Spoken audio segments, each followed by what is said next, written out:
Matters with Paul Rosen. Our diets, our Western diets in America are just really, you just don't realize how poor they really are. What would you say to others who would like to feel better? Sometimes you need to find the instruction.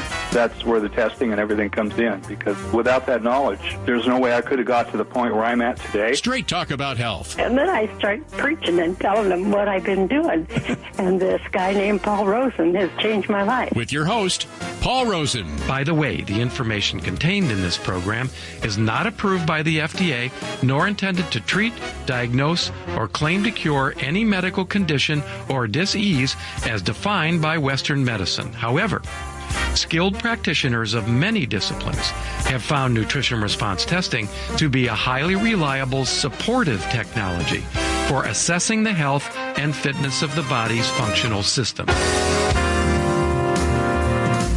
I mentioned male menopause a few minutes ago, Paul. Basically, it means your hormones are out of whack, with women. They don't really, the medical establishment doesn't necessarily call it menopause.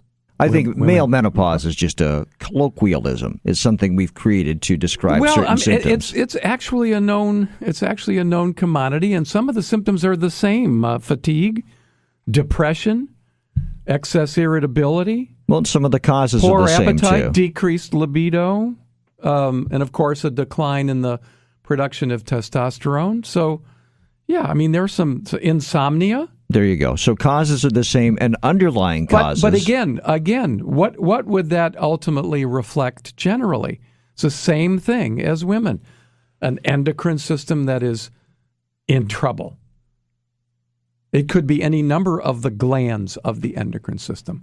But symptom-wise, poor appetite has to do with the digestive system, but in particular liver and gallbladder. Sleeplessness, thyroid. Depression, thyroid. See where I'm going with that? Yeah, I do. Yeah. So there are commonalities. That's my point, actually. Yeah, there are some commonalities, absolutely. The introduction of synthetic hormones now has been irretrievably, irreversibly linked to a greater risk of cancer and stroke and cardiovascular issues. So why would you want to take on that risk for potentially reducing, perhaps eliminating one or two of the many symptoms you're experiencing? Of course, you probably wouldn't, which is why utilizing a nutritional healing program is so significant and so important. Yeah, may cause and cancer. We invite you to explore this effective approach, but be forewarned. In order to get it done, you've got to change your lifestyle and, most importantly, your diet. We were talking about that earlier. And it seems like weight is usually a contributing factor when somebody hits menopause. That's always an issue. Suddenly they have problems controlling their bodies. Is that right, in terms of their weight? It's not problems controlling their bodies. It's the body itself that is having problems controlling itself. We don't control the body. We have almost no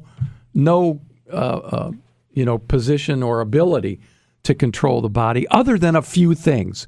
And those include diet. Thank you. First and foremost, First and foremost, what you put in your mouth. And so you could also add exercise maybe, or that some of the other. That includes water, of course. Water? And then, yes, what exercise. Do you mean? Should you be drinking more water? No. Drink water according to thirst. Okay. So we had this thing over the past 20 years about X number of ounces of water being Not necessary true. per day. It's made up out of thin air. Made up out of thin air. I think that's been established, yeah. We have a huge bottled water industry that wants you to drink more of their products, so they kind of put that information out there, and I think many have bought into it. Unfortunately, we now have many people believing they have to be drinking water pretty much every moment of the day in order to get the amount of water they need to be healthy. At one point, this whole water thing, drinking more water, especially while you're exercising, has now been put to rest. There were, in the most extreme cases, which is like running a marathon, there was this sort of point of view out there that was just hyped about, consuming tons of water while you're running, through a marathon. And people were falling out right and left, some even dying from a condition called hypernatremia. Which sounds self-defining. They were drinking too much. I'm sorry, hyponatremia. They were drinking too much water. They water. were destroying their sodium-potassium balance by drinking too much water, right? And then the runners were struggling to figure out why, someone else who was extremely, I forget who the runner was. Alberto Salazar. He's the guy. This is before that. Really? Yeah, even before that. Yeah, even before Salazar was famous for not hydrating much at all and doing extreme drinking runs. only to thirst, and been highly successful. And ultimately, that is the view today. Well, good. I'm glad we've swung back around to a healthier point of view in terms of water. Which, of course, makes total sense. But that's a total health thing, too. What would be the point of having a signal, I'm thirsty, if it didn't have some, power or impact? Right. So we can safely say, in terms of our topic today, which is menopausal symptoms, that water, drinking the proper amounts of water, is a healthy thing to do. But don't overdo it.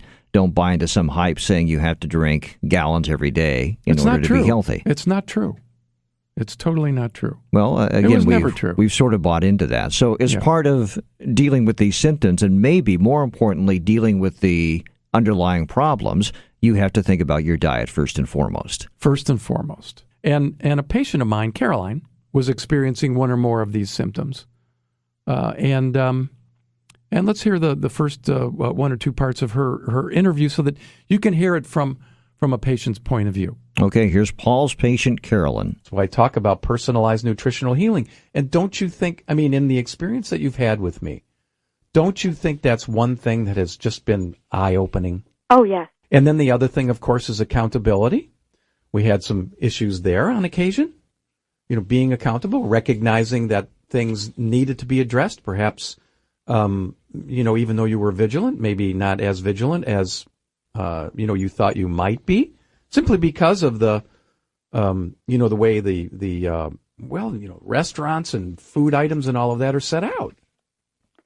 Yes, and there was a time where I was doing more traveling, and I've had to learn when I go to restaurants to have a salad, but ask for lemon wedges for dressing rather than any of the dressings, because the dressings are just loaded with sugar and just eat things that are just very plain, and that's how I've been able to do well at restaurants. Yeah. Have you found, Carolyn, that being consistent is difficult? Once I figured out a lot of this information, I can be very consistent, and it's a lifestyle. And when at work where goodies are often brought in, I just walk right by them now. Whereas I used to be very tempted by cookies and so on. But if I eat a cookie, I cannot sleep, and it really affects my sugar. Just affects my sleep. I think that would be, I'm sorry, Paul, I think that would be strong motivation, though. If you want to avoid that bowl-sized lemon pie, if you can't sleep after having that, Carolyn, that would be your motivation right there to stay away from it. It is. And so now I walk right by it, and it's not a problem. And did you, I can't remember, Caroline, did you have any issues with sugar cravings way back when, or? Oh, yeah. Yeah, I'm addicted to carbohydrates, and have worked with that as far as carbohydrate diets and so on for a long time. And those didn't work specifically, did they? They didn't work without the missing information, without the key pieces of personal information. That is what turned it all over. And your willingness, of course, to make the changes which you were in the beginning, although it still took a little bit of inspiring. Yeah, it did. I was a little stubborn about thinking that I could do it on my own, and with coming back now for quite a few years, it's really helped me. And we've extended out our time so I don't Exactly. quite as often. Exactly. But it's been really helpful to check back with you at approximately every month or maybe a little longer. Yeah, every 4 to 6 weeks. Mm-hmm. You know, it's not like I'm interested in setting people up, you know, to come and permanently see me on a weekly basis. In fact, I strive to do the opposite. But staying connected. After you, as you say, there was a period of time when you disconnected, and for whatever reason, I mean, you know, life happens and stuff like that. But since you've returned, you've noticed a difference, haven't you? Yes. Yeah. I have. Yeah. I have. And I was going to say that a couple things. Initially, when I found success and was following everything that I was supposed to, I noticed my fingernails started looking really nice, and they were hard, and they weren't breaking all the time. And I mentioned that to you, and you said that's a sign of internal healing. And so I felt success, and sometimes you're not quite sure that you're doing the right thing, and so this was a real evidence for me that was encouraging. And I hadn't had nice looking nails for probably 30 years, and I'm 65 now, and they look great. We'll hear part 2 of Carolyn's story in just a moment. Yeah, speaking of nails is a reflection of the health of the liver. So, of course, as you clean up your diet, it's going to help the liver somewhat. And then, of course, finding the environmental impingement, the food sensitivities, the effect of chemicals or accumulation of metals that shouldn't be there. Or remember, the liver is the manufacturing processing plant for dealing with a lot of the toxicity that we either inhale, absorb through our skin, or ingest via our food. And so liver is a hard-working, really important organ of the body. So as your health improves and you get that flush in your cheeks and you look healthier in general, you can look for other clues like your fingernails. Exactly. So anybody having problems with fingernails, like brittle nails or thin nails or ridging nails, or anyway, they're spooning nails. They're all different types of descriptions of various anomalies with nails, but it's all a reflection of an unhealthy liver. How do you find those environmental impingements? With a nutritional healing program. You hear truisms like, I didn't really realize, how important that was until I lost it, as a phrase. I didn't realize that, health was so important until I lost it. I didn't realize my lungs were so important to me until I, developed emphysema. And now it's just typical. It's just, behavior, which is why I do this show.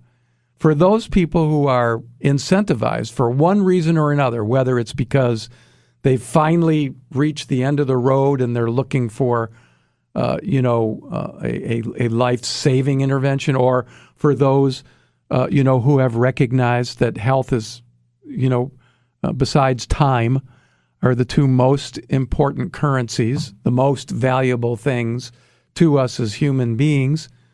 We'll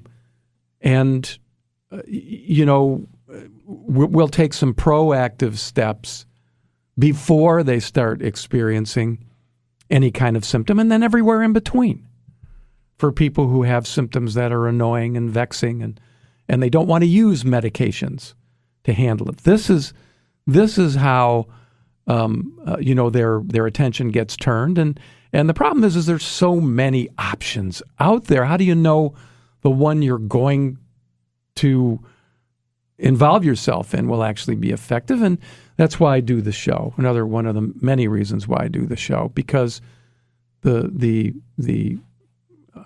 nutrition response testing technique or strategy is really important because it recognizes the uniqueness of each individual. And as it turns out, it is the uniquenesses of each individual that, when evaluated and then included in a strategy, ultimately end up with an effective result, just like Caroline's talking about. Now, she's tried various different things.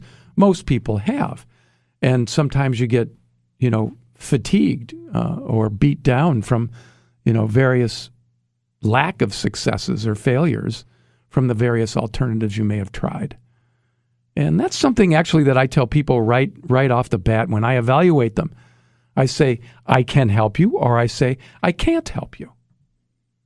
So there's no wishy-washy about it. And then if I say, I can help you, then you've got to take responsibility for the information that I have put in front of you, which will provide you with an effective strategy going forward. And this includes hot flashes and night sweats and insomnia, among the many, many different types of chronic, functional illnesses that people experience.